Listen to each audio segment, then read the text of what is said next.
안녕하세요. 굿모닝 퍼스트입니다. 오늘은 미국의 대표적인 대형마트 코스트코 기업을 소개해 드리려 하는데요. 시작해 보겠습니다. 첫 만남은 너무 어려워. 여러분, 코스트코의 월봉 차트입니다. 이야, 이게 과연 대형마트 주식이 맞나 싶을 정도로 엄청난 우상향인데요. 종목 이름을 가린다면 이게 빅테크 주식이라 착각할 정도입니다. 코스트코가 이렇게 탄력 있는 모습으로 상승해온 이유 궁금하시죠? 지금 굿모닝 퍼스트와 함께 알아가 보겠습니다.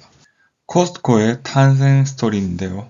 코스트코의 뿌리는 1976년 솔플라이스가 캘리포니아 샌디에고의 프라이스 클럽을 설립한 때로 거슬러 올라갑니다. 프라이스 클럽은 처음엔 소규모 비즈니스에게만 서비스를 제공하였지만 곧 개인에게 쇼핑 특권을 확대하며 구매력이 크게 증가할 수 있다는 사실을 깨달았는데요. 그리고 짐 시네갈은 이전에 패드마트에서 솔프라이스와 나중에는 프라이스 클럽에서 근무했는데 그곳에서 일하면서 얻은 영감과 경험들이 큰 미천이 되어 1983년 짐 시네갈과 제트 브로트먼은 코스트코를 공동 설립하여 워싱턴주 시애틀에 첫 번째 창고를 열었습니다. 그 이후에는 오픈한 지 한 달 만에 오리건주 포틀랜드에 두 번째 매장을 열고 이후 워싱턴주 스포켄에 세 번째 매장을 여는 등 확장을 시작하였죠. 급속한 성장과 합병. 그렇게 코스트코는 6년이 채 되지 않아 매출이 0달러에서 무려 30억 달러로 성장한 최초의 기업이 되었습니다.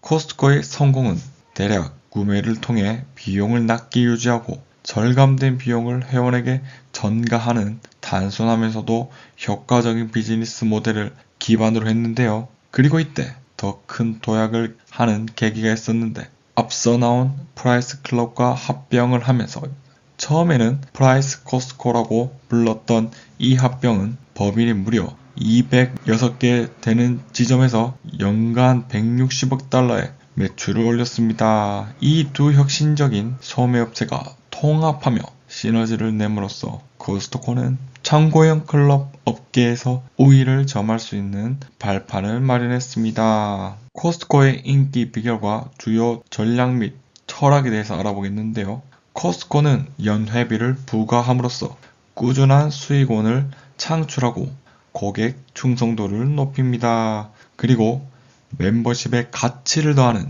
부수적인 혜택들을 제공하는데요. 예를 들어 주유 할인, 푸드코트 할인, 여행 및 자동차 보험 특별 할인 등 많은 혜택 덕분에 코스트코 멤버십 재가입률은 80에서 90%에 달한다고 합니다. 또한 대량 판매에 집중하여 코스트코 단위당 더 낮은 가격을 소비자에게 제공할 수 있고 그로 인해 가격에 민감한 소비자들에게 큰 메리트를 주고 있습니다. 이러한 전략은 많은 소비자들에게 큰 호응을 얻고 있죠. 그러한 노력과 전략 덕분에 현재 코스트코는 세계에서 세 번째로 큰 소매업체이며 미국, 캐나다, 멕시코, 일본, 영국과 우리나라 등 890개 이상 매장으로 뻗어나갔고 연간 매출은 1920억 달러를 넘었으며 2024년 포춘 500대 기업에 무려 20위에 위치하고 있는 기업으로 거듭날 수 있었습니다. 이렇게만 들으면 너무나 낙관적으로만 들리는데요. 하지만 위험 요소 또한 존재하는데요. 코스트코의 위험 요소. 코스트코의 수익 구조는 상당 부분 멤버십 연회비에 의존하고 있기 때문에 멤버십 재가입률이 낮아지거나 소비자 선호도가 변화한다면 수익에 큰 타격을 받을 수 있고 대규모 매장을 운영하기 위해서는 높은 고정비용이 소요되는데요.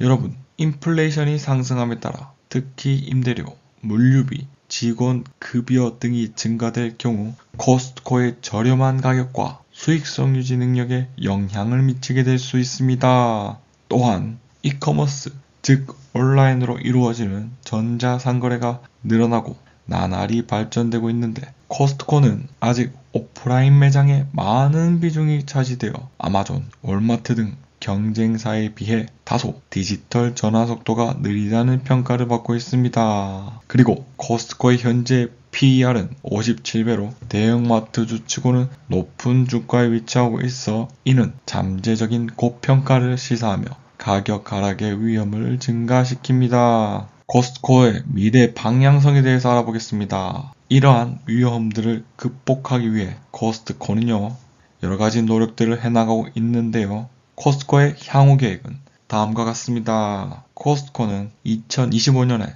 미국에 19개, 해외에는 10개, 이렇게 29개의 신규 매장을 오픈할 계획이며 앞서 말한 문제점인 오프라인 비중이 높다는 것을 극복하기 위해 온라인 플랫폼에 투자를 하고 있으며 2025년 1분기에는 이커머스 매출이 13.2% 성장하였습니다. 비즈니스 전략으로는 멤버십 수수료를 2024년 9월에 인상하였고 그럼에도 여전히 높은 제감률을 유지하는데 성공하였으며 해외 지역에서의 접근 방식을 맞춤화하여 현지 선호도에 맞는 독특한 제품을 제공하려는 노력을 통해 시장 다각화에 힘쓰고 또한 결실 또한 얻고 있는데요. 앞으로의 재무 전망을 볼까요? 우선 10년 동안의 코스트코의 매출을 보자면 이토록 아름다울 수가 있나요? 정말 이상적인 기업 실적입니다. 한 해도 빠짐없이 꾸준한 상승이 있었고 매출만 높아진 게 아니라 영업이익 또한 그에 비례하여 우상향하였습니다.